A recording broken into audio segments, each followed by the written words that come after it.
They ripped her name off the roster 3 minutes before takeoff. She stood frozen on the tarmac, watching a pilot with half her flight hours climb into the cockpit she'd bled for. 9 months of preparation. 400 hours in that Apache. Gone in a single sentence from a colonel who wouldn't meet her eyes. No explanation. No appeal.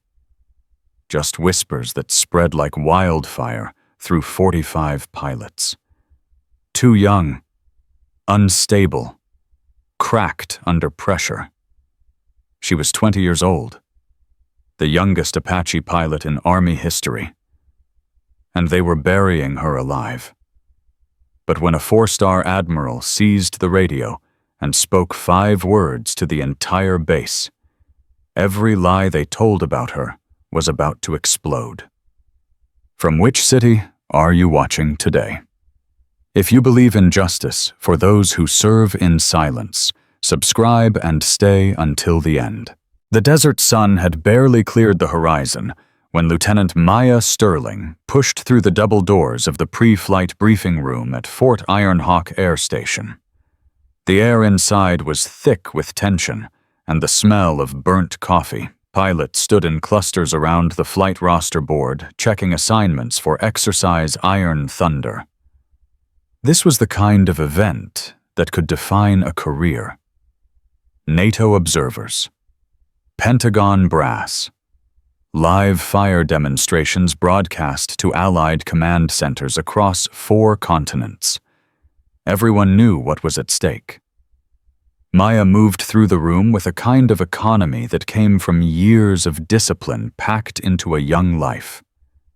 She was 20 years old, lean and compact, with dark eyes that seemed to take in everything without lingering on anything.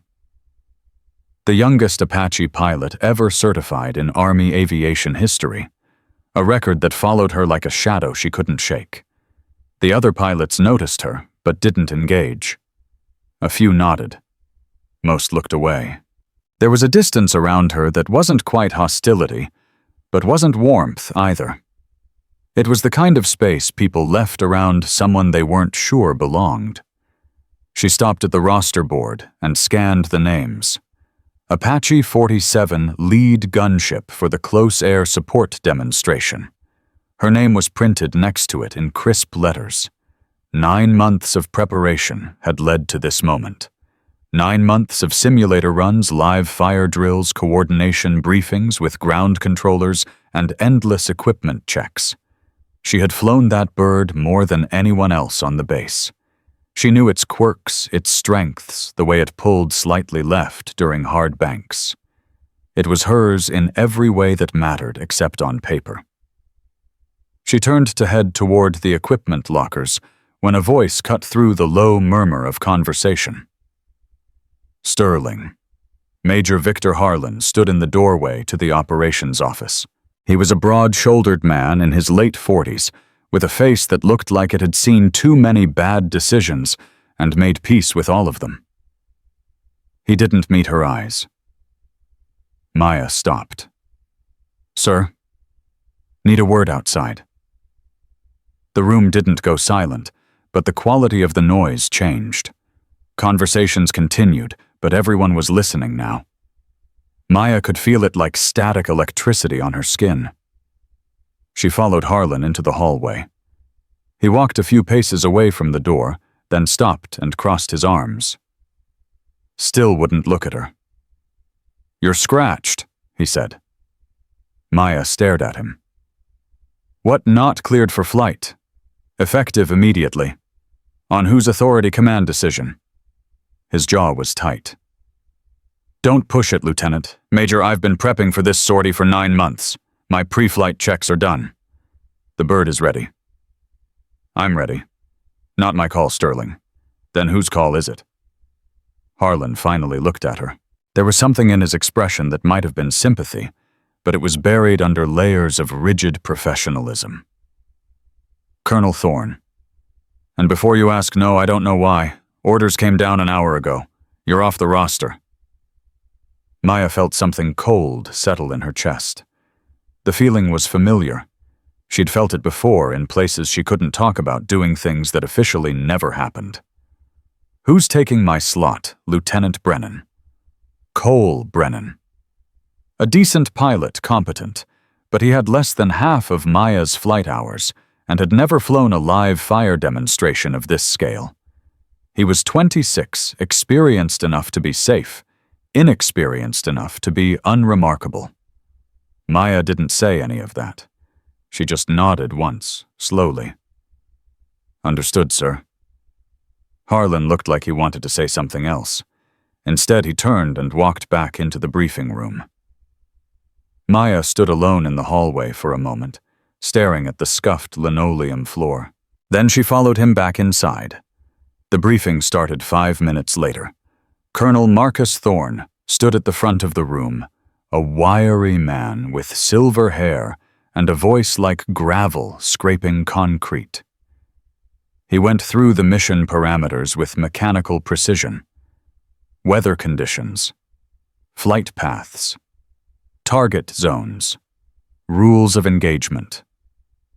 When he got to the aircraft assignments, he paused. "Change to the roster," he said. "Apache 47 will be flown by Lieutenant Brennan. Lieutenant Sterling is reassigned to ground observation." 45 pairs of eyes turned toward Maya. She sat in the third row, back, straight-face, expressionless. Ground observation. It was the kind of assignment you gave to students or pilots under disciplinary review. It meant standing in the tower with binoculars while everyone else did the actual work. Thorne didn't offer an explanation. He just moved on to the next item on the agenda. But the room had changed. Whispers started low and insistent. Maya could feel them like heat from an open flame. When the briefing ended, she stood and walked out without looking at anyone. She didn't rush, didn't hesitate. Just moved through the room like water finding the path of least resistance. Behind her, the whispers grew louder. In the hallway, 2 junior pilots stood near the water fountain.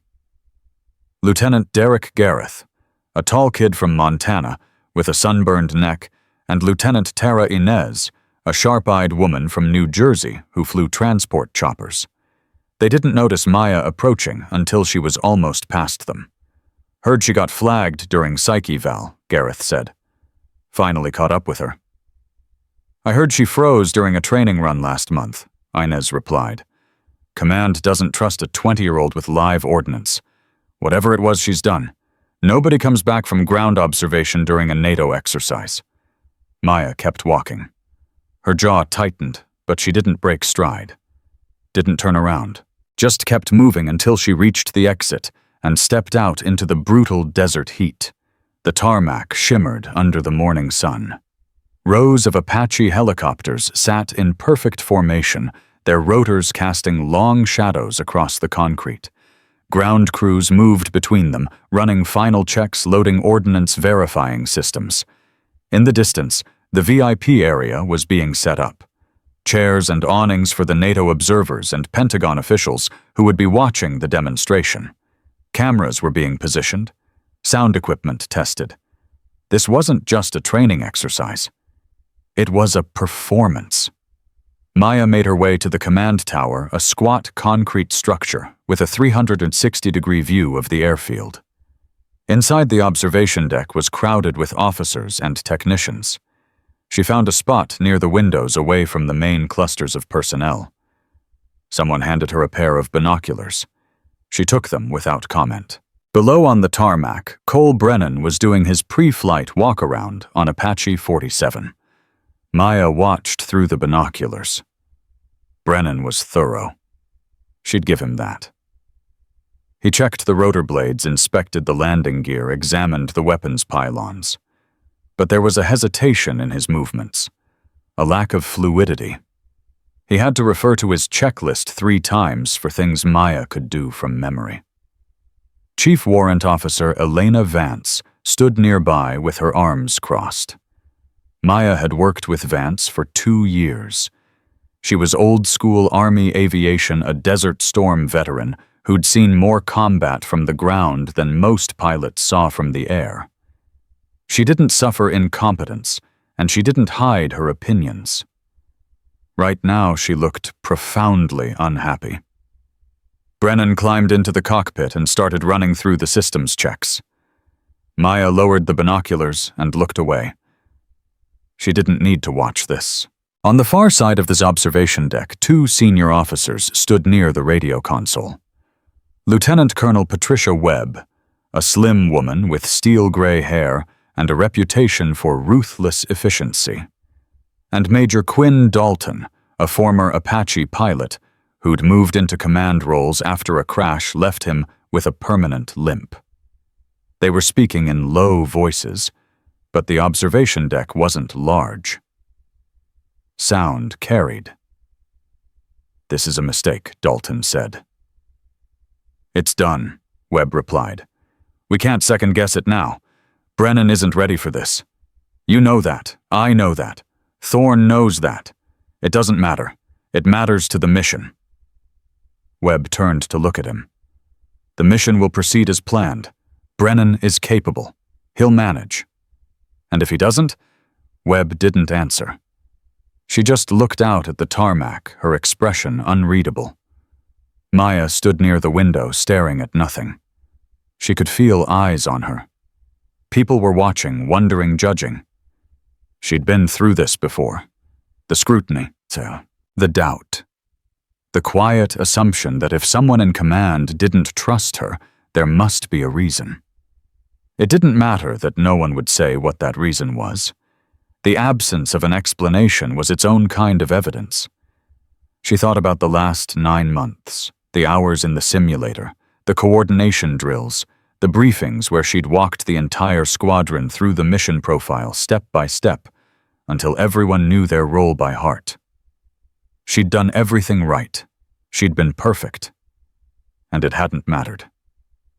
The radio crackled to life. "Tower, this is Apache 47 pre-flight complete. Requesting clearance for engine start." The tower controller glanced at the mission clock. 47, you're cleared. Stand by for coordination check." Maya watched through the window as the Apache's rotors began to turn. Slowly at first, then faster, until they were a blur against the pale sky. The sound was a low thrum that vibrated through the observation deck's reinforced glass. Then the radio crackled again, Brennan's voice tighter this time. "Tower 47. I'm showing a hydraulic pressure anomaly on the primary system. Need guidance." The observation deck went still. Every head turned toward the windows. On the tarmac, Chief Vance was already moving toward the Apache, a diagnostics tablet in her hand. Webb stepped up to the radio console. 47 described the anomaly. Pressure reading is fluctuating. It's within tolerance, but it's not stable. Dalton swore under his breath. Webb shot him a look. 47 standby. Do not proceed with engine run-up. Ground crew is en route. Maya raised the binoculars again. She could see Vance climbing up to the cockpit, leaning in to talk to Brennan. She was pointing at something on the instrument panel. Brennan was shaking his head. Vance pointed again, more emphatically this time. The mission clock showed 18 minutes until scheduled takeoff. In the VIP area, NATO observers were starting to arrive. Pentagon officials in dress uniforms, foreign military attachés, people who'd flown halfway around the world to watch this demonstration. Maya scanned the hydraulic system through the binoculars. She could see the reservoir access panel from here. The angle was wrong, but she knew that bird. She'd spent 400 hours in that cockpit. She could picture the system layout in her mind, and she could see what the problem was. The hydraulic reservoir hadn't been fully pressurized during ground prep. It wasn't a mechanical fault. It was human error. A simple mistake that a rookie crew chief might make. Except Vance wasn't a rookie, which meant someone else had touched that system after her final checks, or the pressurization had been deliberately skipped. Maya lowered the binoculars. Her hand moved toward the radio console, then stopped. If she called this in, if she corrected the problem from here, it would look like interference. Like she was trying to sabotage Brennan. Like she was proving everything the whispers said about her. That she was unstable, unreliable, too young to handle the pressure. She set the binoculars down on the console and stepped back. On the tarmac, Vance was still arguing with Brennan. The mission clock ticked down. 17 minutes. Webb keyed the radio. 47 status update. Still diagnosing, ma'am. Crew chief is running a full systems check. How long unknown at this time? Webb turned to Dalton. Get me Thorne, now. Dalton pulled out his phone and walked toward the far corner of the observation deck. Maya watched him go. Then she looked back out at the tarmac. That's when she saw it. A black convoy rolling through the main gate. 3 vehicles. No escort. No advance notice. They moved across the airfield with the kind of authority that didn't need permission. The base security didn't even slow them down. They just waved them through. Maya felt something shift in her chest. She knew what that convoy meant. She'd seen vehicles like that before, in places that didn't officially exist, carrying people whose names weren't in any database. The lead vehicle stopped near the command tower. The rear door opened, and a figure stepped out into the harsh sunlight. She was tall, probably in her early 60s, with silver hair pulled back in a severe bun, and a chest full of ribbons that caught the light like a constellation. 4 stars on her collar. Dress whites so crisp they looked like they could cut glass. Admiral Catherine Cross. Maya's hands tightened on the edge of the console. Admiral Cross was a legend. Naval aviation pioneer. First woman to command a carrier strike group. She'd crossed over to Joint Command 3 years ago and had been instrumental in some of the most sensitive operations of the last decade. Operations that Maya knew more about than she was supposed to. Across the observation deck, someone gasped. Webb turned toward the window, her face going pale. Dalton, still on the phone, froze mid-sentence. Colonel Thorne came running out of the operations building like a man who'd just been told his house was on fire. He crossed the tarmac at a near jog, straightening his uniform as he went. Admiral Cross waited, hands clasped behind her back, watching the chaos around the grounded Apache with an expression of clinical detachment. The 2 officers met near the VIP area. Thorne saluted. Cross returned it with the bare minimum of effort. Then Thorne started talking. Fast and urgent. Maya couldn't hear the words, but she could read the body language. Thorne was explaining, justifying, defending. Cross listened without moving, without reacting. Her face was a mask of perfect neutrality. Then Cross said something short. Quiet. Thorne stopped talking. He looked like he'd been struck. Cross turned and started walking toward the command tower, toward Maya. Webb stepped away from the radio console, smoothing her uniform. Dalton ended his phone call and stood at attention. The other officers in the observation deck shifted uncomfortably, like students who'd just realized the principal was coming to their classroom. The door to the observation deck opened. Admiral Cross stepped inside. The room snapped to attention as one. As you, Cross said. Her voice was quiet, but it carried. It had the quality of someone who never needed to raise their voice to be heard. She scanned the room, her gaze moving from face to face until it landed on Maya. Lieutenant Sterling. Maya straightened. Ma'am, walk with me. Cross didn't wait for a response. She just turned and walked back out onto the exterior observation platform. Maya followed, aware of every eye in the room tracking her movement. Outside, the heat was oppressive. The observation platform overlooked the entire airfield. Apaches lined up in formation, ground crews scrambling around the disabled 47. VIP observers starting to murmur. In the distance, the desert stretched out forever, pale and merciless. Cross stood at the railing, looking out at the scene below. She didn't speak for a long moment. Just watched. Maya stood beside her, waiting. Finally, Cross broke the silence.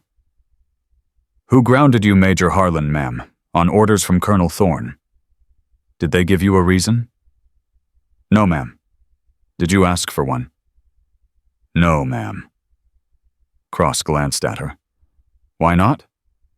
Maya looked out at the tarmac, at the Apache she'd trained on, at the pilots who'd whispered about her, at the officers who had pulled her without explanation. "Because I already know why," she said. Cross studied her for a moment. Then she nodded. Just once. Like Maya had confirmed something she'd suspected. "The hydraulic issue on that Apache," Cross said. "You saw what's wrong, didn't you?" Maya hesitated. "Yes, ma'am. But you didn't call it in." "No, ma'am." "Why not?" "Because if I had, it would have looked like I was trying to undermine Lieutenant Brennan.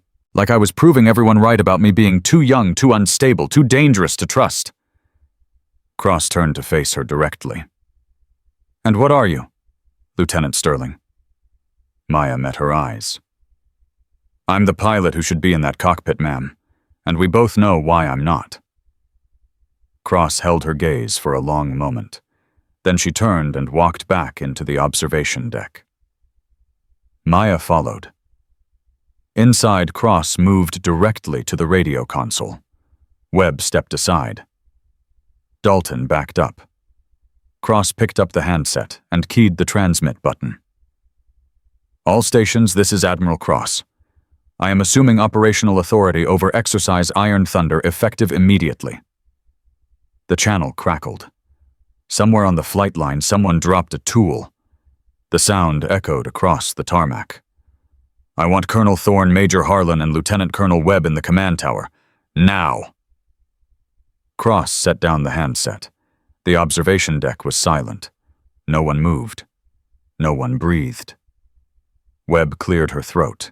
"Ma'am, I'm already here." Cross looked at her. "Then you can wait." 3 minutes later, Thorne and Harlan arrived. They stood in a line near the radio console, backs, rigid faces carefully blank. Cross looked at each of them in turn. "Explain to me," she said, her voice perfectly calm, "why Lieutenant Sterling was removed from the flight roster." Thorne opened his mouth closed. It tried again. "Ma'am, it was a command decision based on operational security concerns. What concerns? I'm not at liberty to discuss the details, ma'am. You're not at liberty." Cross's tone didn't change, but something in the room shifted. "Colonel, I have oversight authority for every classified operation run through Joint Special Operations Command for the last 2 years. If there are operational security concerns regarding Lieutenant Sterling, I would know about them. So I'll ask again. What concerns?" Thorne's jaw worked. "Ma'am, with respect, the decision was made in consultation with intelligence oversight." "Which division?" Silence. Cross waited. The observation deck felt like it was holding its breath. Finally, Webb spoke up. "Ma'am, the concern was that Lieutenant Sterling's presence in a high-profile exercise might raise questions we're not prepared to answer." Questions about what? Webb glanced at Thorne. He gave a tiny shake of his head. She looked back at Cross. "About her recent operational history, ma'am." Cross's expression didn't change, but something in her eyes went very cold. "I see," she said. She turned to Maya. "Lieutenant, have you been informed of any restrictions on your flight status?" "No, ma'am." "Have you been notified of any pending investigations or disciplinary actions?" "No, ma'am." "Are you currently qualified to fly the AH-64 Apache?" "Yes, ma'am." Cross turned back to Thorne. "Colonel." Unless you can provide me with documented evidence of a legitimate safety or security concern within the next 60 seconds, Lieutenant Sterling will be reinstated to full flight status. She paused. Your choice.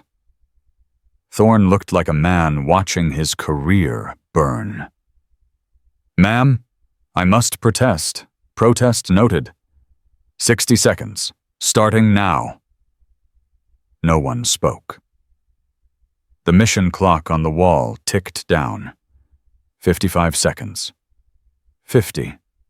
45. Thorne's hands clenched into fists at his sides, but he didn't speak. 30 seconds. 25. 20. Webb looked at the floor. Harlan stared straight ahead, his face carved from stone. 10 seconds. 5. Cross picked up the radio handset again. This time she switched it to the base-wide channel. Every radio on Fort Iron Hawk Air Station would hear what she said next. Every pilot. Every crew chief.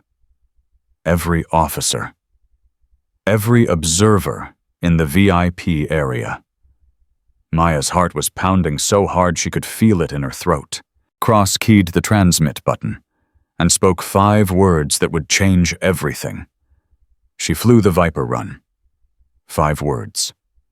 They landed like artillery fire across Fort Iron Hawk Air Station. Maya felt the world tilt beneath her feet. Her hands gripped the edge of the console so hard her knuckles went white.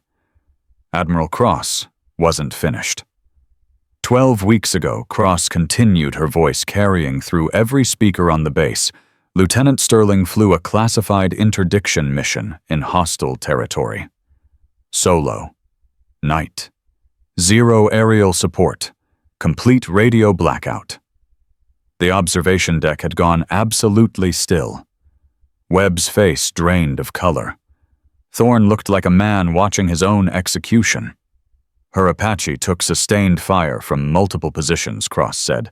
Ground-based anti-aircraft, small arms, RPG fire. She neutralized all hostile contacts, extracted a 7-man special forces team under direct fire, and returned her aircraft to base with 8% fuel remaining and critical damage to both engines.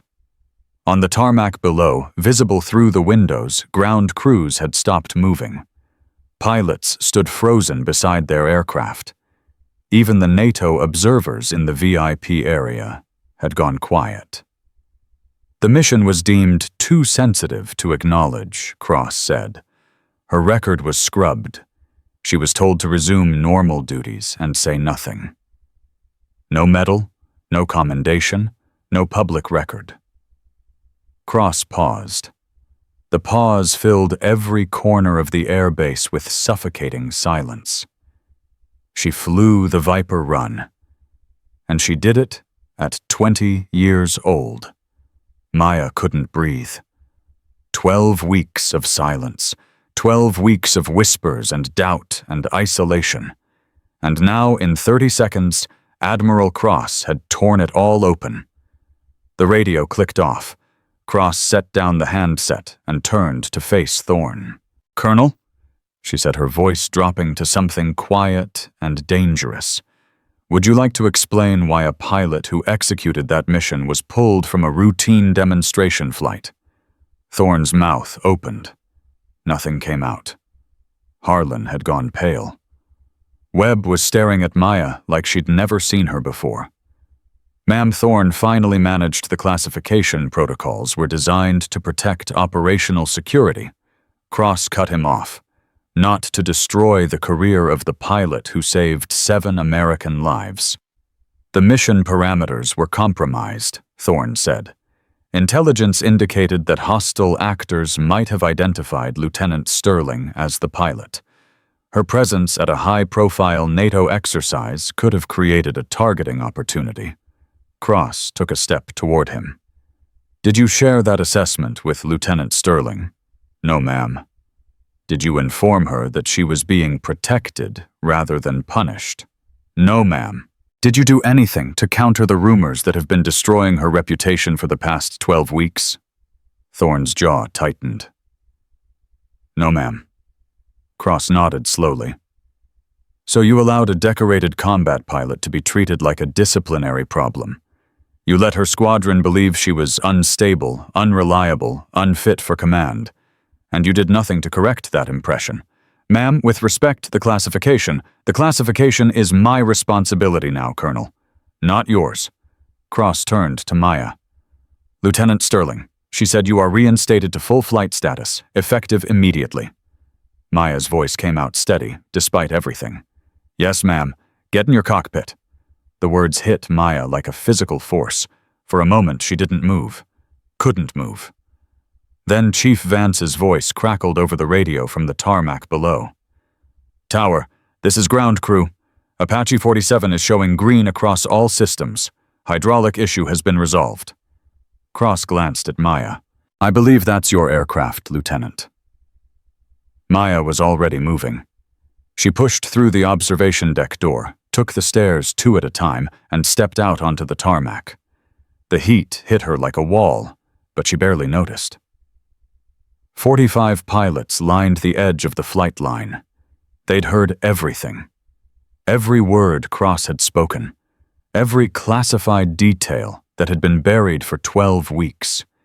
They were staring at her. Not with suspicion anymore. Not with doubt or judgment, or the quiet cruelty of people who thought they knew something they didn't. They were staring at her like they'd never seen her before. Maya kept walking.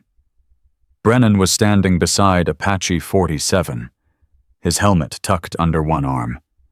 His face had gone white. Lieutenant Sterling, he said. His voice cracked on her name. I didn't know. I swear I had no idea. Maya stopped in front of him. You weren't supposed to know, she said. None of you were. But the things I said. The things everyone said. We thought I know what you thought. Brennan looked like he wanted to sink into the concrete. Ma'am, I'm sorry. I'm so sorry. Maya held his gaze for a long moment. Then she reached out and took the helmet from his hands. Don't be sorry, Lieutenant. Be better. She walked past him to the Apache. Chief Vance was waiting at the cockpit ladder. Her weathered face split into something that might have been a smile. Heard what you did, ma'am, Vance said quietly. Whole base heard. It's still classified, Chief. Vance snorted. Not anymore, it isn't. Maya climbed into the cockpit. The seat conformed to her like it had been waiting. Her hands moved across the controls with the kind of precision that couldn't be taught, only earned through hundreds of hours, and the kind of pressure that turned training into instinct. She ran through the pre-flight sequence. Every switch, every gauge, every system checked and verified. The hydraulic readings were stable now. Vance had fixed whatever had gone wrong. Or whatever had been made to go wrong. Maya pushed that thought aside. She'd deal with it later. The radio crackled. Apache 47. This is Admiral Cross. Maya keyed her transmit. Go ahead, ma'am. The demonstration profile calls for a standard close air support run. Suppression of enemy air defenses, precision strikes on designated targets, coordination with ground forces. Yes, ma'am. Cross paused. Show them what you can do, Lieutenant. Maya felt something shift in her chest. Something that had been locked down tight for 12 weeks. Roger that, ma'am. She powered up the engines. The turbine spooled with a rising whine that built into a roar. The rotors began to turn slowly at first, then faster, cutting the air with a sound that made the ground crews step back. Tower, this is Apache 47, Maya said into the radio. Pre-flight complete. Requesting clearance for departure. The tower controller's voice came back immediately. 47. You are cleared. Flight path Alpha. Weapons hot at range marker. There was a pause. Good hunting, Lieutenant. Maya lifted off. The Apache rose from the tarmac with the kind of smoothness that made it look effortless. She banked slightly, compensating for the crosswind, and accelerated toward the designated flight path. Below her, 45 pilots watched from the flight line. NATO observers tracked her movement through binoculars. Pentagon officials had stopped making phone calls. Everyone was watching. Maya pushed the throttle forward. The desert blurred beneath her as she approached the live fire range. Target arrays stretched across the sand sensor equipment, positioned to track every round, every missile, every decision she made. The exercise parameters called for a simulated close air support run. Ground targets, suppression of enemy air defenses, precision strikes on designated objectives. It was meant to showcase coordination accuracy and decision-making under pressure. Maya executed the entire sequence in 11 minutes. The first pass was textbook C-aid. She identified the simulated SAM sites, prioritized targets based on threat level, and engaged with a combination of Hellfire missiles and 30mm cannon fire that left nothing but smoke markers where the targets had been. The second pass was close air support. Simulated friendly forces pinned down by hostile fire. She came in low and fast, using terrain masking to avoid theoretical anti-aircraft fire, and delivered precision strikes on the designated enemy positions with a margin of error measured in inches. The third pass was pure demonstration, a high-speed gun run that showcased the Apache's agility and the pilot's ability to maintain accuracy under dynamic conditions. Maya put every round within the target zone while executing evasive maneuvers that would have been aggressive even in actual combat. In the VIP area, the British colonel had stopped taking notes. He was just watching his pen forgotten in his hand. A French general was speaking rapidly into a satellite phone. The Pentagon officials had formed a tight cluster, conferring in urgent whispers. Maya brought the Apache around for final approach. She could see the flight line below the rows of helicopters, the ground crews, the pilots who had doubted her. She set the bird down with the kind of precision that made it look like the landing gear had been magnetically pulled to specific marks on the tarmac. The rotors spun down. The turbines wound into silence. The dust settled. Maya went through the shutdown checklist with the same methodical care she'd used for startup. Every switch, every gauge, every system verified and secured. When she finally removed her helmet and climbed out of the cockpit, the tarmac was lined with pilots.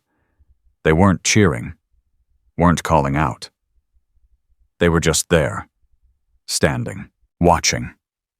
A silent acknowledgement that said more than words could have. Gareth was the first to approach. The tall kid from Montana who'd been whispering about psych evals and disciplinary problems just 2 hours ago. "Ma'am," he said. His voice was rough. "I owe you an apology. The things I said, the assumptions I made, they were wrong. Completely wrong." Inez stepped up beside him. "We both were. We're sorry." Maya looked at them. She could have made them grovel, could have reminded them of every cruel whisper, every sidelong glance, every assumption they'd made without evidence. Instead, she nodded. "You didn't know," she said simply, "and you weren't supposed to." Apology accepted. "Now get back to work." Relief flooded their faces. They saluted and stepped back. Chief Vance was waiting by the Apache, running her post-flight inspection. When Maya walked over, she didn't look up from her clipboard. "Bird performed perfectly, ma'am. No issues to report. She always does when you prep her, Chief. Helps to have a pilot who knows what she's doing." Vance glanced up, meeting Maya's eyes. For what it's worth, ma'am, I never believed the whispers. What made you so sure Vance gestured at the Apache? Because I see how you treat the equipment, how you talk to the crews, how you move through pre-flight. You can fake a lot of things, ma'am, but you can't fake that kind of respect for the machine. Only comes from someone who's been in the fire and knows what it costs when things go wrong.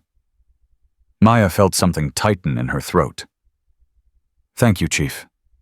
Just stating facts, ma'am. Maya left her to the inspection and headed toward the command tower.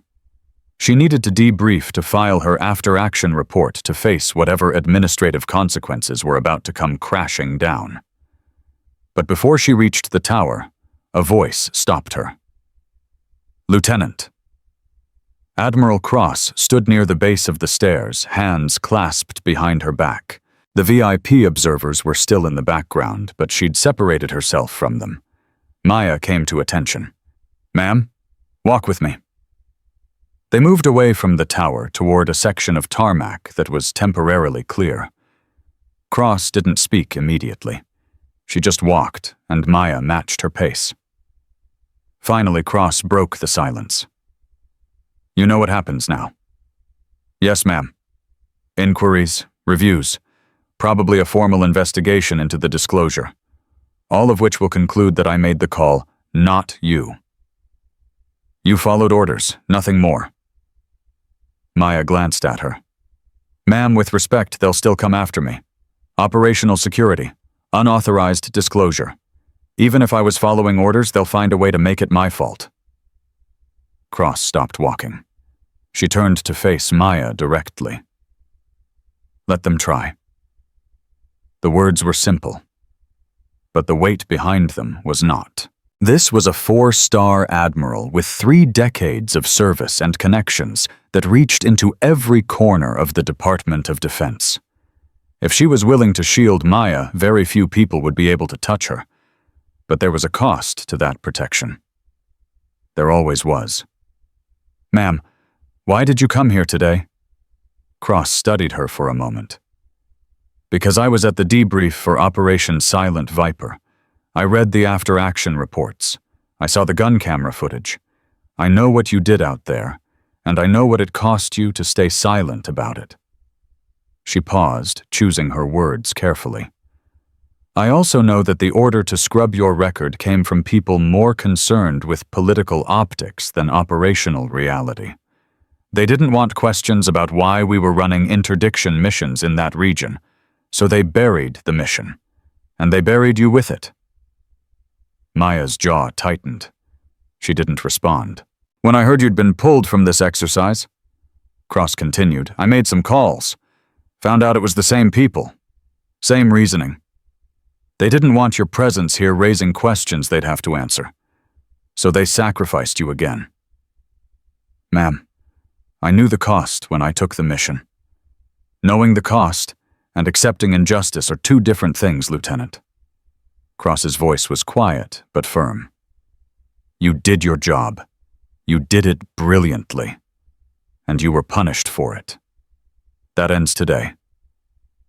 Maya met her eyes, even if it means exposing the operation.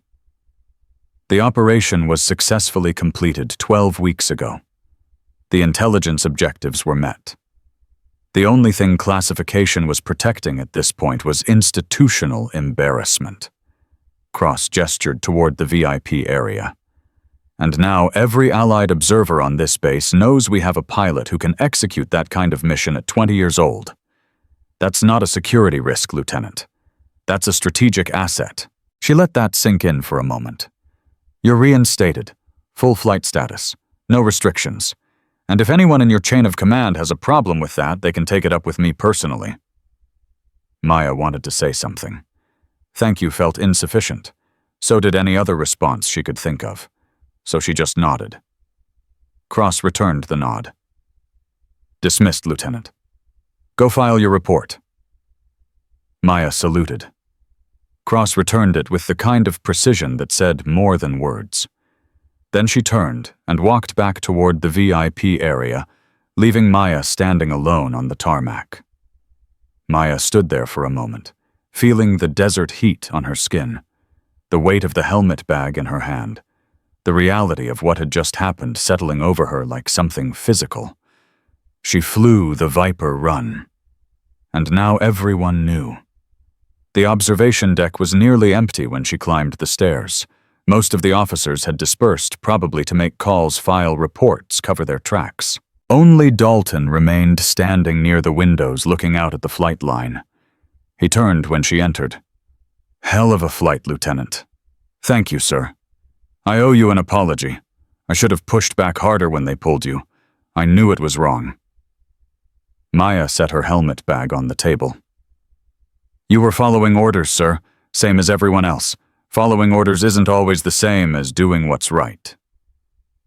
Dalton's expression was troubled. "I flew Apaches for 15 years. I know what it takes to execute a mission like the one Admiral Cross described. And I know what it costs to keep that kind of thing quiet." He paused, measuring his next words. "For what it's worth, you have my respect and my support. If they come after you for this, you won't be standing alone." Maya felt something shift inside her. Not relief, not vindication, just a small, quiet acknowledgement that maybe finally someone understood. "I appreciate that, sir." Dalton nodded and left. Maya was alone in the observation deck now. She moved to the windows and looked out at the flight line. The Apaches sat in their rows, rotors, still waiting for the next mission. Ground crews moved between them, performing maintenance checking systems, preparing for whatever came next. It looked like any other day on any other base. But it wasn't. Everything had changed. Her phone buzzed in her pocket. She pulled it out and looked at the screen. A text message from a number she didn't recognize. "Formal inquiry scheduled for 0800 tomorrow. Pentagon liaison will be present. Bring documentation for all flights in the last 6 months. Colonel Patricia Webb, JAG." Maya stared at the message. So it was starting. The official response. The bureaucratic machinery grinding into motion. She set the phone aside and looked back out at the tarmac. Tomorrow would bring whatever it brought. Tonight, for the first time in 12 weeks, she felt like she could breathe. Maya slept better that night than she had in 3 months. No dreams, no ghosts. Just the deep, dark stillness of someone who had finally stopped carrying a weight she was never meant to bear alone. She woke at 05:30, showered, dressed in her Class A uniform, and spent 30 minutes organizing the documentation Webb had requested. Flight logs, after-action reports, maintenance records, everything from the last 6 months bound and tabbed, and ready for inspection. At 0745, she walked into the base conference room. The space was already occupied. Colonel Webb sat at the head of a long table, her JAG insignia catching the overhead lights. Beside her was a man Maya didn't recognize. Civilian clothes, dark suit. The kind of face that belonged in rooms where decisions were made and people were ruined. He introduced himself as Marcus Chen, Office of the Secretary of Defense. Maya's stomach tightened. This wasn't just a base-level inquiry. This was Washington. "Have a seat," Lieutenant Webb said. "We're waiting for one more participant." Maya sat. The minutes ticked by in heavy silence. Then the door opened, and Admiral Cross walked in. The tension in the room shifted immediately. Chen straightened in his chair. Webb's expression went carefully neutral. Admiral Chen said, "We weren't expecting you." Cross took a seat at the opposite end of the table from Webb. "I have oversight authority for any inquiry related to classified operations under Joint Special Operations Command. This qualifies." Chen opened his mouth to protest. Cross cut him off with a look. "Shall we proceed?" Webb cleared her throat and opened a folder in front of her. "Lieutenant Sterling." She began, "This inquiry has been convened to review the events of yesterday's demonstration, specifically the public disclosure of classified operational details by Admiral Cross and your role in those events." Maya kept her voice steady. "Understood, ma'am. Let's start with Operation Silent Viper. Can you describe in your own words what happened 12 weeks ago?" Maya took a breath. She'd never been asked to tell this story. She'd been ordered to forget it, to bury it, to pretend it never happened. Now she had to remember. "I was flying solo night patrol in the Syrian border region," she said. "Standard reconnaissance. No contact expected. At 0247 local time, I received an emergency beacon from a special forces team approximately 18 kilometers from my position. What was the nature of their emergency? They'd been ambushed during a reconnaissance mission. Their extraction helicopter had been destroyed. They were taking fire from multiple directions and had 3 wounded, 1 critical. What did you do?" I assessed the situation and determined that waiting for authorization would result in the team being overrun. I made the decision to deviate from my patrol route and engage. Chen leaned forward. "You violated your mission parameters." "Yes, sir." "On whose authority?" "My own." The room went quiet. Webb made a note.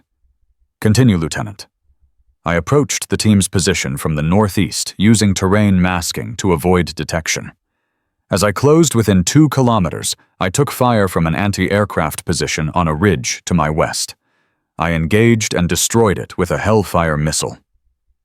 Chen was watching her with an expression Maya couldn't read. I continued to the team's position and identified 2 additional hostile concentrations. One to the south, small arms and RPG. One to the east, technical vehicles with mounted weapons. I engaged both positions with cannon fire and a second Hellfire. Webb looked up from her notes. "How many hostiles did you engage?" The after-action assessment estimated between 30 and 40 enemy combatants, and you neutralized all of them. "Yes, ma'am." "Alone?" "Yes, ma'am." Webb exchanged a glance with Chen. "Continue," she said. "Once the immediate threats were neutralized, I landed at the team's position. They loaded their wounded and we extracted under sporadic fire. I took 2 additional hits during departure. One to the tail section. One to the port engine housing." Maya paused. The next part was harder. My fuel was critical. 8% remaining. The port engine was losing power. I calculated that I had approximately 14 minutes of flight time before total failure. "How far was your base?" 17 minutes at standard cruising speed." "So you couldn't make it?" "No, ma'am. Not at standard speed." "What did you do?" "I pushed the engines past their rated limits, redlined both turbines, made it back with 2 minutes of fuel remaining and the port engine operating at 40% capacity." Chen let out a slow breath. "You should have crashed." "Yes, sir. I should have." "Why didn't you?" Maya met his eyes. "Because those 7 men were counting on me to get them home. Crashing wasn't an option." The room was silent for a long moment. Admiral Cross spoke for the first time since the inquiry began. "The gun camera footage from that mission is some of the most impressive combat flying I've seen in 30 years, she said. Lieutenant Sterling didn't just complete the mission. She executed it at a level that most experienced pilots couldn't match. Webb nodded slowly. "Lieutenant, after the mission, what happened? I was debriefed by intelligence officers. I was told the mission was being classified at the highest level. I was ordered to return to normal duties and not speak of it to anyone. Were you told why? No, ma'am. I was told that the reasons were above my clearance level. And you accepted that? Yes, ma'am.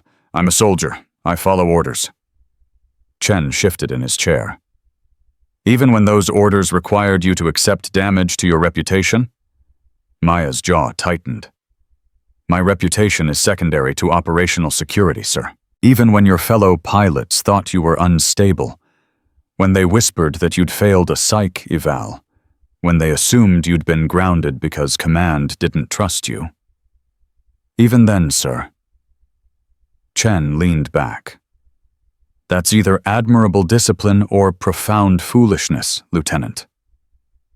Admiral Cross's voice cut through before Maya could respond.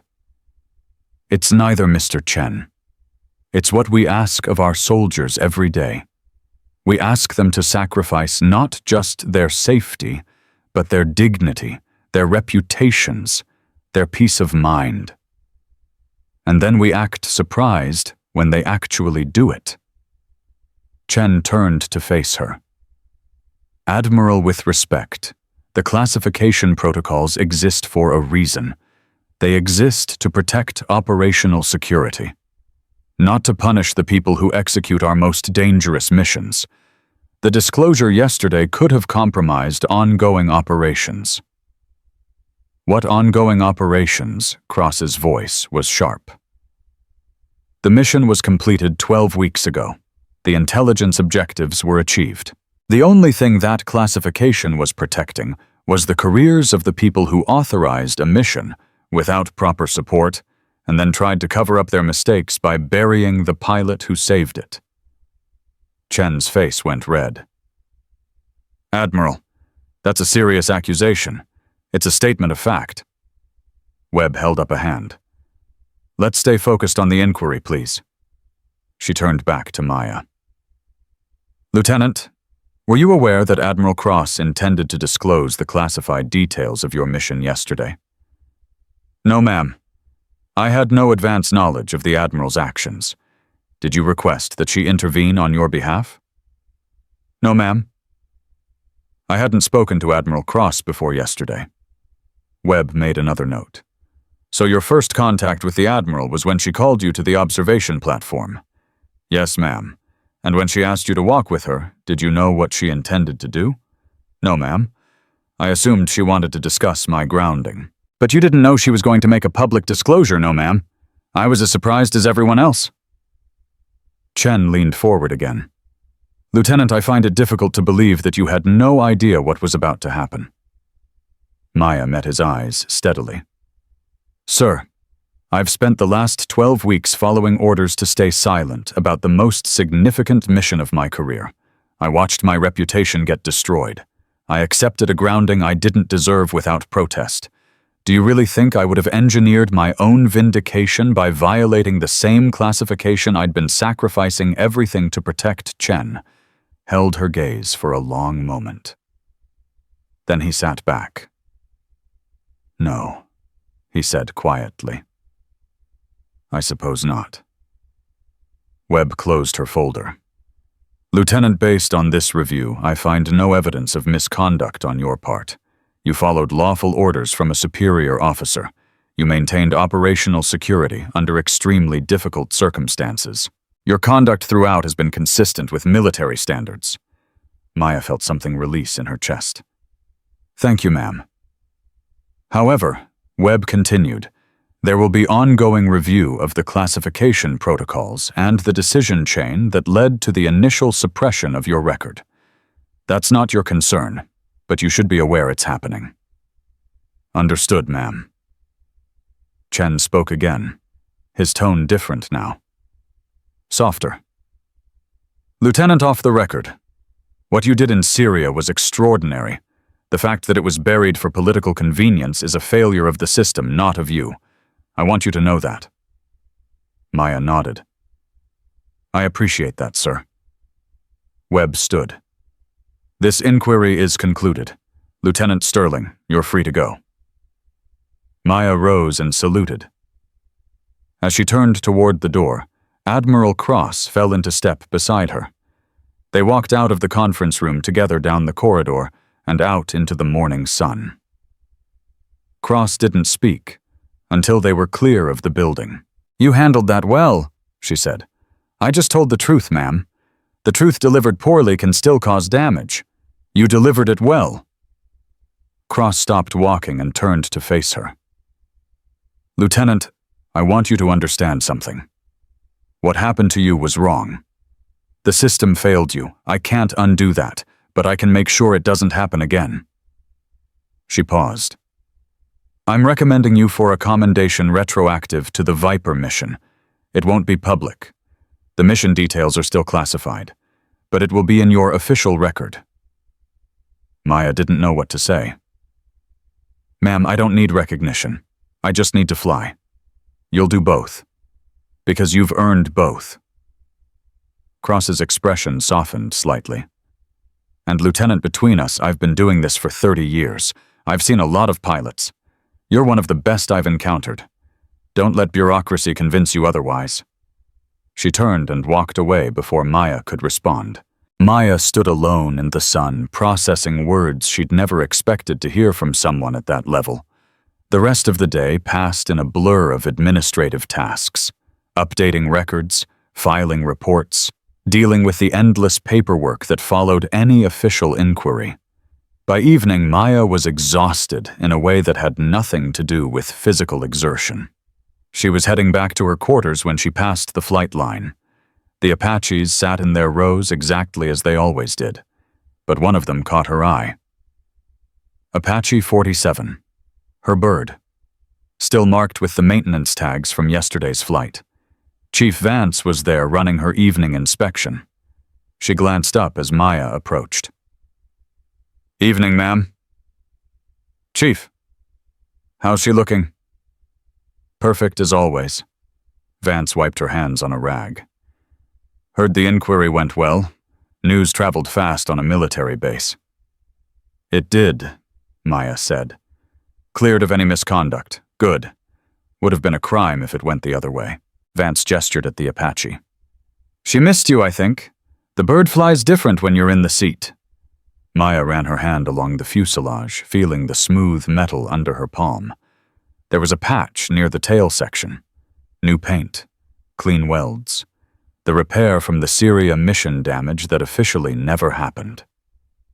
"Chief," she said quietly. "You knew, didn't you? About the mission, suspected."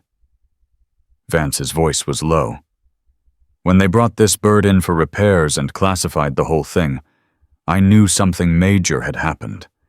And when you came back, different, quieter, I figured you'd been through something that changed you. Why didn't you say anything? Wasn't my place. And you didn't need someone else asking questions you couldn't answer." Vance folded the rag and tucked it into her belt. "But I never doubted you, ma'am. Not for a second." Maya felt that tightness in her throat again. "What made you so sure? Because I've been doing this for 25 years. I've seen pilots who crack under pressure. I've seen pilots who freeze. I've seen pilots who shouldn't be anywhere near a combat aircraft. And I've seen the rare ones, the ones who are born for this." Vance met her eyes. "You're one of the rare ones, ma'am. Whatever they told you, whatever they made you believe about yourself, don't let it stick. You're exactly what this army needs." Maya couldn't speak for a moment. When she found her voice, it came out rough. "Thank you, Chief. That means more than you know. Just stating facts, ma'am." Maya nodded and turned to leave. She'd taken 3 steps when Vance's voice stopped her. "Ma'am, one more thing." Maya turned back. Vance's expression had changed. Harder now. More serious. "The hydraulic issue yesterday, on your bird." "What about it? I did my final check at 0530. Pressurization was complete. All systems green." Maya's blood went cold. "You're saying someone tampered with it after your check? I'm saying that when I got to the bird at 0700, the reservoir was at 60%. That doesn't happen by accident." "Do you know who?" Vance shook her head. "I've been asking around. Nobody saw anything. But whoever did it knew exactly what they were doing. Just enough to cause a delay, not enough to be dangerous." Maya's mind was racing. The timing, the grounding, the hydraulic issue that appeared right when she was supposed to fly. It wasn't coincidence. Someone had sabotaged her aircraft. Chief, Maya said slowly, "Who had access to the bird between your check and the pre-flight?" Vance's jaw tightened. "That's what I've been trying to figure out. The flight line was busy, lots of people moving around, but only a handful would know how to manipulate the hydraulic system without leaving obvious signs." Maya stared at her. "You think it was deliberate?" I think somebody wanted you grounded, ma'am. And when the official order came down, they made sure there was a backup plan in case you found a way around it. The implications hit Maya like a physical blow. It wasn't just Colonel Thorne. It wasn't just the classification protocols. Someone on this base had actively worked to destroy her, and they were still here. Chief, she said, her voice hard. Don't tell anyone else about this. Not yet. You think I should keep quiet? I think we need to know who we're dealing with before we make any moves. Vance nodded slowly. Understood, ma'am. But whoever did this, they're not going to stop. You showed them up yesterday. Made them look like fools. People like that don't forgive. They escalate. Maya knew she was right. I'll be careful, she said. Be more than careful, ma'am. Be ready. Maya walked back to her quarters with Vance's words echoing in her head. Someone had sabotaged her aircraft. Someone had wanted her to fail badly enough to risk a malfunction during a NATO demonstration. Why?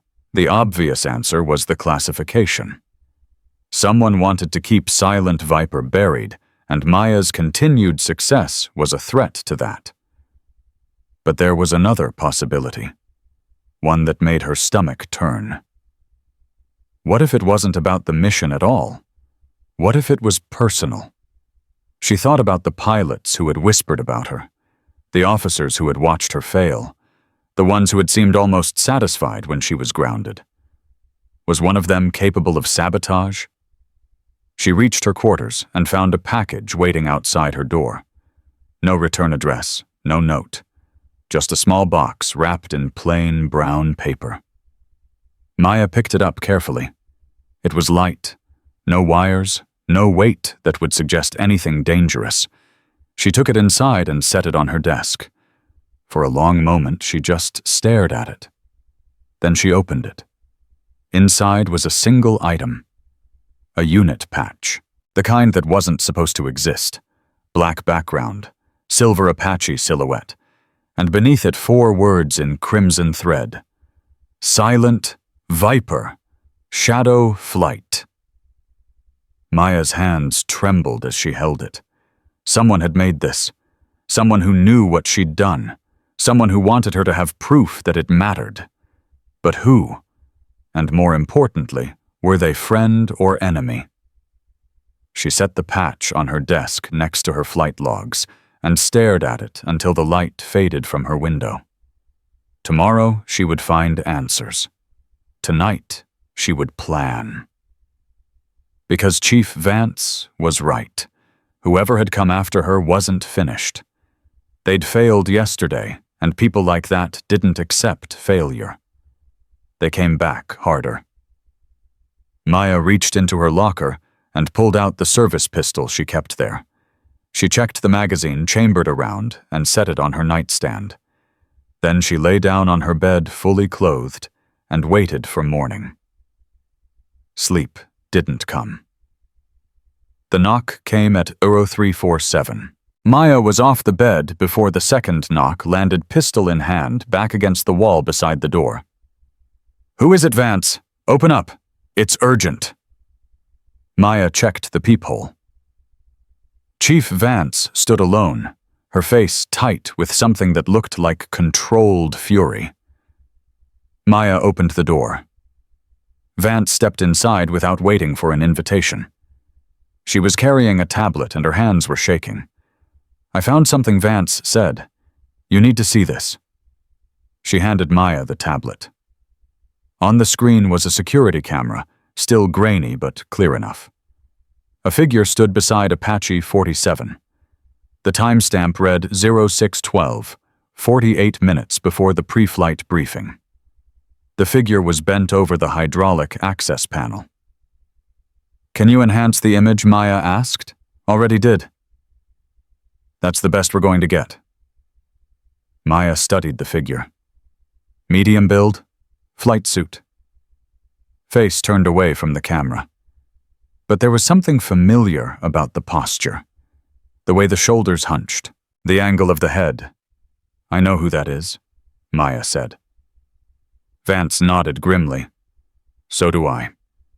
It was Lieutenant Cole Brennan, the same pilot who had taken her slot, the same pilot who had climbed into her cockpit, the same pilot who had stood on the tarmac looking sick with guilt while Admiral Cross exposed the truth. Maya's grip tightened on the tablet. Why would Brennan sabotage the bird he was about to fly? Vance's jaw worked. That's what I've been trying to figure out. It doesn't make sense. Unless he knew he wasn't going to fly it. Maya's mind was racing. Unless he knew something was going to happen to pull me back in. Unless the sabotage wasn't meant to stop me from flying. It was meant to make me look bad when I did. But Admiral Cross showed up, Vance said. Nobody expected that. No, nobody did. Maya set the tablet down. If Cross hadn't intervened, what would have happened? I would have been stuck in the tower watching Brennan struggle with a hydraulic issue that shouldn't have existed. The demonstration would have been delayed, maybe scrubbed entirely, and everyone would have blamed the bird I'd been training on for 9 months. Vance's eyes narrowed. They weren't just trying to ground you. They were trying to destroy your reputation permanently. But Cross changed everything. She put me back in the cockpit. And when I flew that bird with no issues, it proved the hydraulic problem wasn't mechanical. It was deliberate, which means Brennan knows he's exposed. Maya nodded slowly. He knows. And he knows I'm going to figure it out. Vance stepped closer, her voice dropping. Ma'am, Brennan isn't smart enough to plan this alone. He's a follower. Always has been. Somebody put him up to this. Who? That's what we need to find out. Maya grabbed her jacket. Where is Brennan now? Barracks. Room 214. I checked before I came here. Let's go. They moved through the pre-dawn darkness, 2 shadows cutting across the compound. The base was quiet. A few lights burned in the operations building. A security patrol passed in the distance but didn't see them. Maya's heart was pounding, but her hands were steady. She'd faced worse than this. She'd faced enemy fire and failing engines and the certainty of death. This was just a man. A weak man who had let himself be used. They reached the barracks. Vance took position near the exit while Maya climbed the stairs to the 2nd floor. Room 214. The door was closed. A thin line of light showed underneath. Maya knocked, shuffling inside. A muffled curse. Then Brennan's voice, tight with fear. Who is it? Open the door, Lieutenant. A long pause. Sterling now. The lock clicked. The door opened. Brennan stood there in a t-shirt and shorts, his face pale and drawn. He looked like he hadn't slept in days. What do you want? His voice cracked on the last word. Maya stepped into the room. She didn't touch him, didn't threaten him, just moved close enough that he had to back up. I want to know why, she said quietly. Why what? Don't. Maya's voice was cold. Don't lie to me. Don't waste my time. I know what you did. Brennan's face went white. I don't know what your security camera footage. 0612 yesterday morning. You at my bird accessing the hydraulic system. Brennan's mouth opened. Closed. Opened again. That wasn't I didn't, you did. Maya took another step forward. Brennan backed into the wall. What I don't know is why. You were about to fly that bird. Why would you sabotage your own aircraft? It wasn't supposed to. Brennan stopped himself. Wasn't supposed to. What his eyes darted toward the door, toward the window, looking for escape routes that didn't exist. I can't tell you. You're going to tell me. Or I'm going to take that footage to Admiral Cross right now, and you can explain it to a court-martial instead of me. Brennan's face crumpled. You don't understand, he said. His voice was barely a whisper. They'll destroy me. Who I can't? Who, Brennan? He was shaking now, actually trembling. Colonel Thorne, he said, and Major Harlan. They came to me 3 days ago, said they needed my help with something sensitive, said it was a matter of national security. Maya felt something cold settle in her stomach. What did they ask you to do? They said you were a security risk, that the Viper mission had compromised you somehow, that you needed to be kept away from high-profile operations until they could assess the damage. And you believed them. Their command, Brennan said desperately. They have clearance levels I can't even imagine. When a colonel and a major tell you something is classified, you don't ask questions, so you sabotaged my aircraft. They said it wasn't sabotage, just a delay. A technical issue that would push the demonstration back. Give them time to handle the situation properly. Maya's hands clenched into fists. And when Admiral Cross put me back in the cockpit, I almost died, Brennan whispered. I was so sure something was going to go wrong, that the hydraulics were going to fail and you were going to crash, and it was going to be my fault. But they didn't fail, no, because Chief Vance is too good.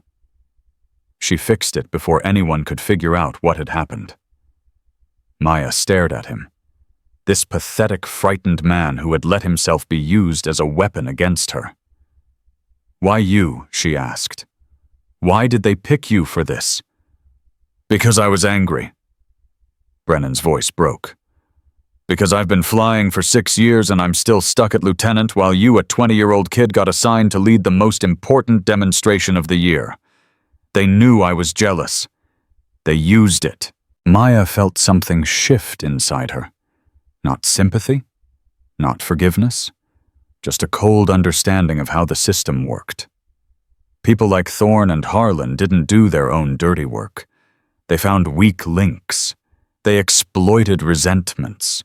They turned colleagues against each other and then stepped back to watch the destruction. Who else knows about this? Nobody. Just Thorne and Harlan. They made me swear. You're going to tell Admiral Cross everything. I can't. They'll what court-martial you? You're already looking at that. The only question is whether you go down alone or whether you take the people who actually deserve it down with you. Brennan was crying now, tears streaming down his face. I'm sorry, he said. I'm so sorry. I knew it was wrong. I knew it from the moment they asked me, but I was so angry and you wanted me to fail. Yes. The word hung in the air between them. Maya could have destroyed him in that moment, could have reported everything and walked away while his career burned. But that wouldn't get her what she really wanted. Here's what's going to happen, she said. Tomorrow morning you're going to request a meeting with Admiral Cross. You're going to tell her everything. Names, dates, exactly what they asked you to do and why. And if I don't, then I release the footage. And instead of being a cooperating witness, you become the primary suspect. Brennan wiped his face with the back of his hand. What happens to me after? That depends on how honest you are. Maya paused. And how much you're willing to help me take down the people who used you. Brennan looked at her for a long moment. Something changed in his expression. The fear was still there, but underneath it was something else. Resolve. They promised me a promotion, he said. Said if I helped them, they'd fast-track my career. But it was a lie, wasn't it? It's always a lie.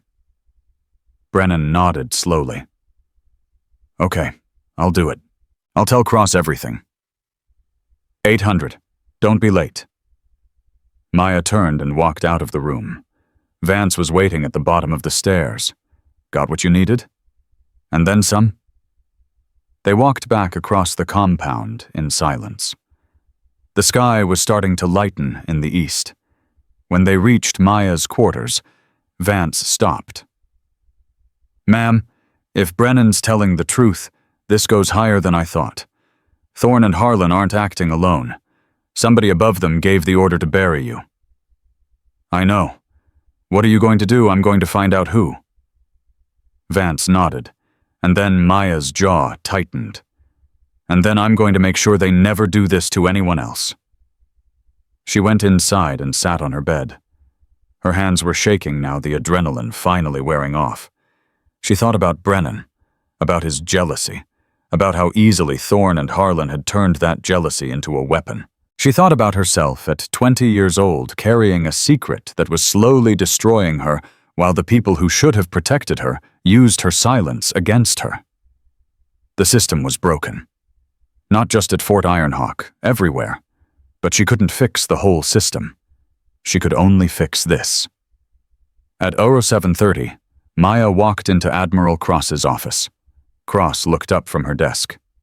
"Lieutenant, you're early. Ma'am, there's something you need to know." She told Cross everything. The security footage, Brennan's confession, Thorne and Harlan's involvement. Cross listened without interrupting. When Maya finished, she sat back in her chair. "You've been busy. I don't like being a target, ma'am.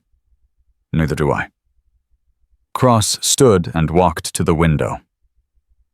"Lieutenant, what you've uncovered is just the tip of the iceberg. Thorne and Harlan are bureaucrats. They don't have the authority or the imagination to orchestrate something like this on their own." "I know, ma'am. Somebody's pulling their strings." "Yes. And I think I know who." Cross turned to face her. 3 weeks before Operation Silent Viper, there was a meeting at the Pentagon. Senior intelligence officials, joint special operations. The discussion was about expanding covert operations in the Syrian border region. Maya's blood ran cold. One person at that meeting argued against the expansion, said the operational security was insufficient, said we were putting assets at risk without proper support structures. "Who, me?" Cross's voice was hard. "I was overruled. The expansion went forward, and 2 weeks later a special forces team was ambushed because the intelligence was compromised and the support structures I warned about weren't in place. The team I rescued." "Yes." Maya felt the pieces clicking into place. "They buried me because I'm proof that you were right. They buried you because if your mission became public, it would expose their failures. It would prove that I was right and they were wrong. And people like that don't admit mistakes. They cover them up." Maya's hands clenched. "Who gives the orders, ma'am? Who's at the top of this? A deputy director of intelligence named Wallace Crane." Cross's voice was flat. "He's the one who pushed the expansion through. He's the one who ignored the warnings. And he's the one who ordered your record scrubbed. Then he's the one I need to take down." Cross shook her head. "You can't take him down directly, Lieutenant. He has too much protection, too many allies in Washington. If you go after him openly, he'll destroy you before you get within striking distance." "Then what do I do?" "You do what you've been doing. You tell the truth. You let the system work. The system that buried me for 12 weeks. Cross's expression softened. "The system that also produced me. That produced Admiral Cross, who flew here specifically to expose what was being done to you." She stepped closer. "Lieutenant, I've spent 30 years fighting people like Wallace Crane. I've won some, lost some. But the one thing I've learned is that exposure is their greatest enemy. They survive in shadow. They thrive on silence. The moment their actions become public, they become vulnerable." Maya understood. "Brennan talks to you. You build a case against Thorne and Harlan, and when they fall, they take Crane down with them." "Exactly. What if they don't flip? What if they protect him? Then we keep digging, keep exposing, keep shining light into every corner until there's nowhere left to hide." Maya nodded. "When does Brennan come in?" "In 15 minutes. Then I'd better not be here when he arrives. Actually, I want you to stay." "Ma'am, you're the victim here, Lieutenant. Brennan needs to look you in the eye when he tells his story. He needs to understand the human cost of what he did, and you deserve to hear it directly." Maya's throat tightened. "Yes, ma'am." At 0800 exactly, there was a knock on the door. Brennan entered, looking like a man walking to his execution. When he saw Maya standing beside Admiral Cross's desk, he stopped cold. "Sit down," Lieutenant Cross said, "and tell me everything." Brennan sat, and for the next 45 minutes he talked. He told Cross about the approach from Thorne and Harlan, the manipulation, The lies about national security, the instructions to create a technical fault that would ground the demonstration. He told her about the anger he'd felt toward Maya, the jealousy, the conviction that she didn't deserve the opportunities she'd been given, and he told her about the moment Cross had put Maya back in the cockpit and he'd realized he might have just killed her. I sat in that tower, Brennan said, his voice raw, watching her take off, and I was so sure something was going to go wrong, that the hydraulics were going to fail, that I was going to watch her die. Cross's expression was unreadable, but the sabotage didn't work. No, ma'am. Chief Vance found the issue and fixed it, because Lieutenant Sterling has a crew chief who trusts her, who knew something was wrong and didn't stop until she figured out what. Brennan looked at Maya. "I'm sorry," he said, "for what I did, for what I thought about you, for all of it." Maya met his eyes. "Apologizing to me doesn't fix anything, Lieutenant. What fixes it is making sure the people who used you face consequences." Brennan nodded. "Whatever you need. Whatever it takes." Cross stood. "Lieutenant Brennan, you're confined to quarters pending investigation. You will speak to no one about this conversation. Do you understand?" "Yes, ma'am." "Dismissed." Brennan stood saluted and left. When the door closed behind him, Cross turned to Maya. "That took courage," she said, watching him confess, not lashing out. Maya shrugged. "He's not the enemy, ma'am. He's just a weapon they used." "Exactly right. And now he's a weapon we can use instead. What's the next step?" Cross picked up her phone. "The next step is I make some calls. Thorne and Harlan are about to have a very bad day." Maya almost smiled. "And Crane's day is coming too. I just need to gather a few more pieces first." She looked at Maya with something like respect. "You've handled this well, Lieutenant. Better than most people twice your age would have. I learned from good teachers, ma'am." Cross nodded. "Get some rest. Tomorrow we start taking names." Maya saluted and left. As she walked across the compound, she felt something she hadn't felt in months. Hope.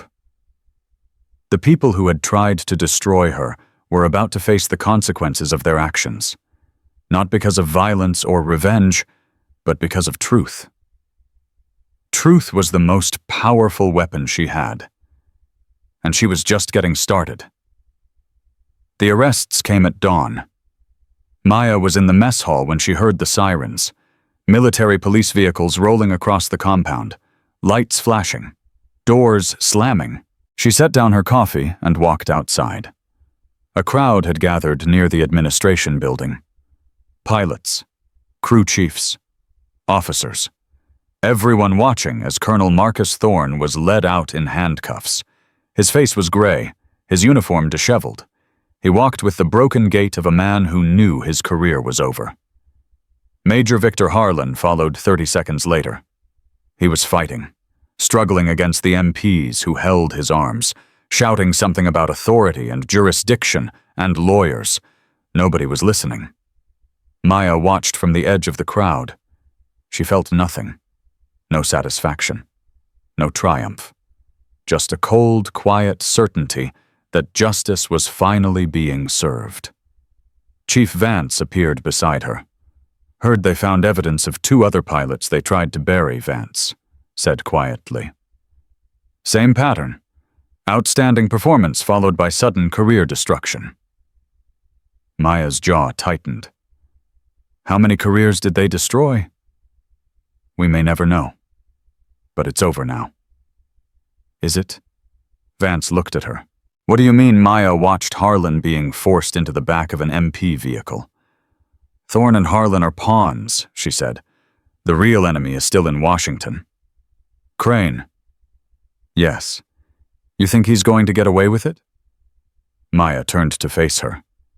"Not if I have anything to say about it." 2 hours later, she was sitting in Admiral Cross's office again. Cross had a phone pressed to her ear, her expression tight with controlled fury.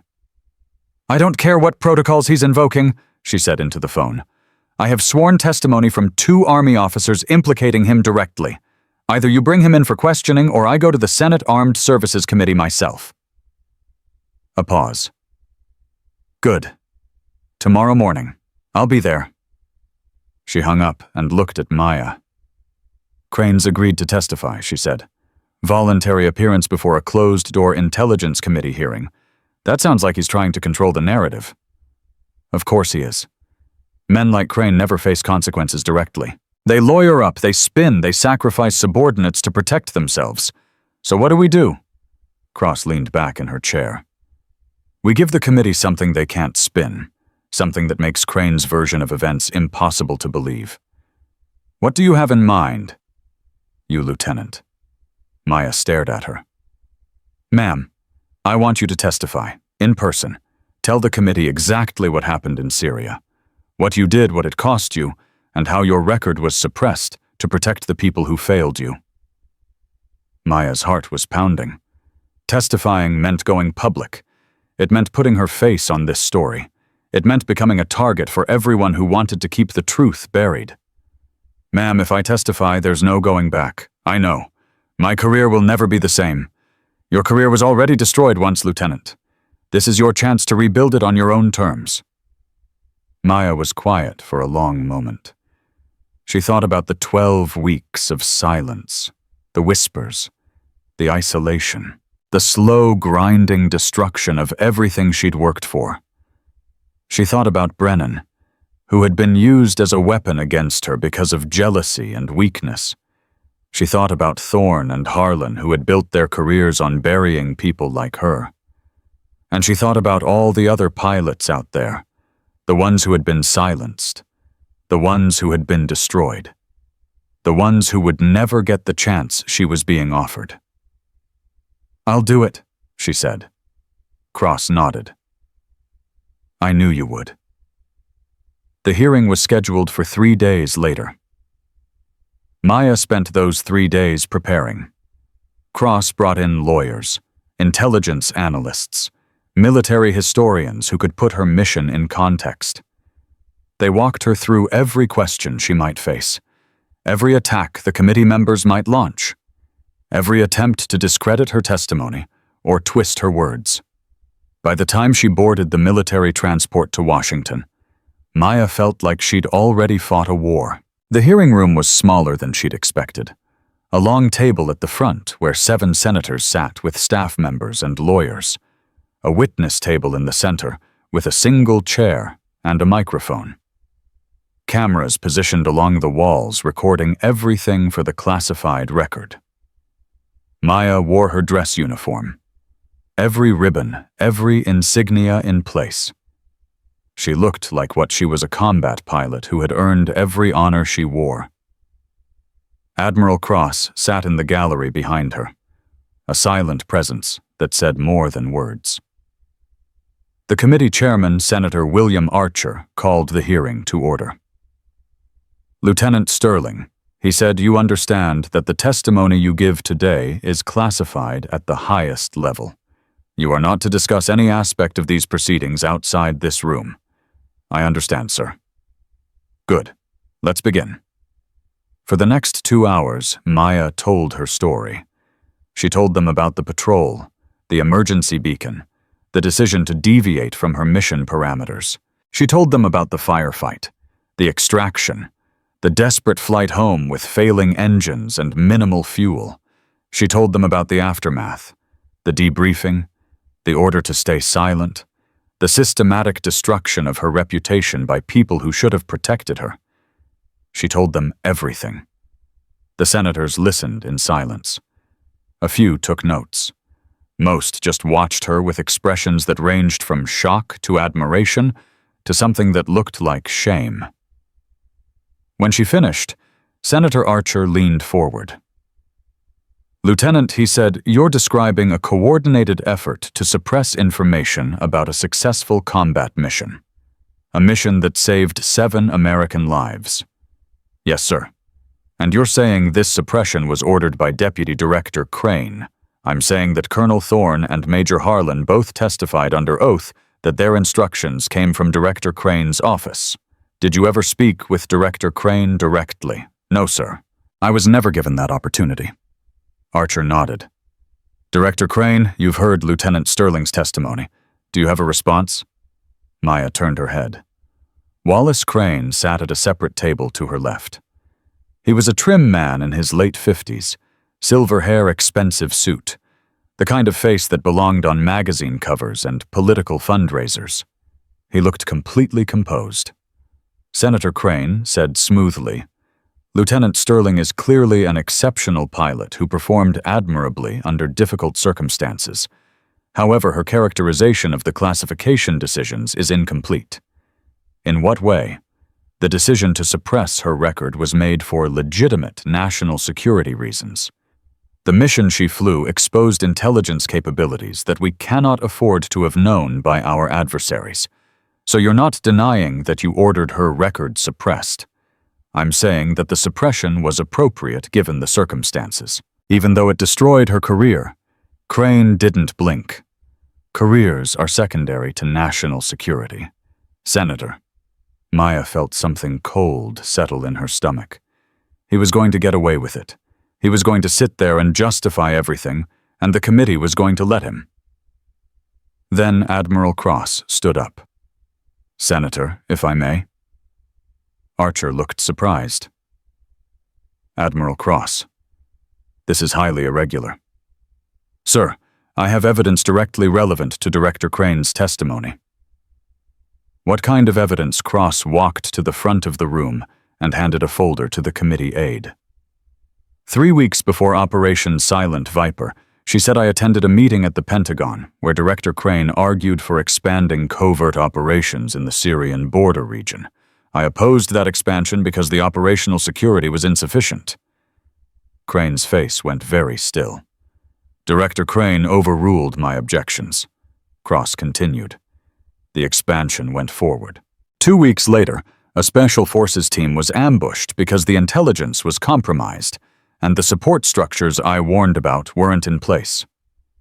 Senator Archer was reading the documents. These are the meeting minutes. Yes, sir. And my formal objection filed 3 days before the operation was approved. Director Crane's face had gone pale. Admiral, those documents are classified. They were classified. Cross agreed. I obtained authorization to declassify them this morning. From whom? The Secretary of Defense. The room went silent. Senator Archer looked up from the documents. Director Crane, it appears that Admiral Cross warned you specifically about the risks of this operation. And you approved it anyway. The intelligence assessment at the time, the intelligence assessment was wrong. 7 men nearly died because you ignored a senior officer's warnings, and then you buried the pilot who saved them to cover your mistake. That's not Director Crane. Archer's voice was hard. I've heard enough. He turned to the other committee members. I'm calling for a formal investigation into Director Crane's handling of Operation Silent Viper and related missions. All in favor? 6 hands went up. The motion carries. Director Crane, you're relieved of your duties pending the outcome of this investigation. Please surrender your credentials to committee security. Crane's face twisted. You can't do this. It's done. 2 security officers stepped forward. For the first time, Crane looked at Maya. His eyes were full of something that might have been hatred or fear or both. You have no idea what you've started, he said quietly. Maya met his gaze without flinching. I know exactly what I've started, sir. The truth. They led him out of the room. Maya sat at the witness table, her hands trembling slightly, her heart pounding. It was over. 12 weeks of silence. 12 weeks of doubt and isolation and quiet destruction. And now it was over. Admiral Cross appeared beside her. You did well, Lieutenant. Maya looked up at her. Did we win? We won this battle. There will be others. Maya nodded slowly. I know. Cross put a hand on her shoulder. Come on. I'll buy you a drink. They walked out of the hearing room together. 3 weeks later, Maya stood in front of 45 pilots at Fort Ironhawk Air Station. She'd been promoted to captain. It wasn't just a recognition of her service. It was a public acknowledgement of what had been done to her and a commitment that it would never happen again. The ceremony was short. Admiral Cross pinned the new insignia to her collar. Cameras flashed. People applauded. When it was over, Maya stepped up to the microphone. She looked out at the faces watching her. Gareth and Inez, Chief Vance, Lieutenant Brennan, who had been allowed to remain in service as a material witness and was slowly rebuilding his own career. I'm not going to give a speech, Maya said. I'm not good at speeches. But I want to say one thing. She paused, gathering her thoughts. What happened to me wasn't unique. It happens all the time. People who do their jobs well, who sacrifice everything for the mission, who carry burdens they're not allowed to talk about. And then they watch their careers get destroyed because the truth is inconvenient for people with more power than conscience. The room was absolutely silent. I survived because Admiral Cross was willing to speak up, because Chief Vance never stopped believing in me, because even Lieutenant Brennan, who made mistakes, found the courage to tell the truth when it mattered. She looked at Brennan. He nodded, his eyes bright. But there are others who didn't survive. Others who were buried so deep, they'll never dig themselves out. And the only way we honor them is by making sure it doesn't happen again. Maya straightened her shoulders. So here's what I'm asking. If you see something wrong, speak up. If you see someone being destroyed unfairly, say something. If you're carrying a burden that's killing you inside, find someone you trust and share it. She paused. Because silence protects the people who hurt us. And the only weapon we have against them is the truth. She stepped back from the microphone. The applause started slowly. Chief Vance first, then Gareth, then Inez, then the whole room, a wave of sound that washed over Maya like something physical. She stood there and let it wash over her. Not because she wanted recognition, because she understood finally that this wasn't just about her. It was about everyone who had been silenced, everyone who had been destroyed, everyone who had carried impossible burdens without breaking. She was their voice now, and she would not be silent again. That evening, Maya walked to the flight line one last time. Apache 47 sat in its usual spot, rotors still waiting for the next mission. Chief Vance had just finished her evening inspection. She looked up as Maya approached. Heard the ceremony went well, ma'am. It did. You know you didn't have to mention me. I was just doing my job. Maya smiled. So was I, Chief. That's the point. Vance was quiet for a moment. What happens now? She asked. Maya looked at the Apache, at the machine that had carried her through fire and brought her home. I keep flying, she said. I keep training the next generation. I keep telling the truth even when it's hard. Especially when it's hard. And the people who tried to destroy you, thorns facing court-martial. Harlan took a plea deal. Crane's investigation is ongoing, but Admiral Cross says it doesn't look good for him. Good. They deserve whatever they get. Maya nodded. They do. She reached out and touched the Apache's fuselage. The metal was warm from the day's heat. Chief, can I ask you something? Anything, ma'am. That first day when you saw the damage from Syria, when you suspected something had happened, why didn't you ask me about it? Vance was quiet for a long moment. Because I've been doing this a long time, she said finally. And I've learned that some burdens are too heavy to share until the person carrying them is ready. You weren't ready then. You just needed someone to believe in you while you figured out how to carry it. Maya felt her throat tighten. Thank you, Chief. For everything. Vance smiled. Thank me by being the pilot I know you are, ma'am. That's all I've ever asked. Maya climbed into the cockpit of Apache 47. She didn't have a mission. No orders, no target, no objective. She just needed to fly. She powered up the engines. The turbines spooled with that familiar whine. The rotors began to turn. Tower, this is Apache 47, she said into the radio, requesting clearance for training flight. 47. You're cleared. Flight path Delta. Sunset approach. Roger that, Tower. 47 out. She lifted off. The Apache rose into the evening sky, climbing through layers of gold and orange light.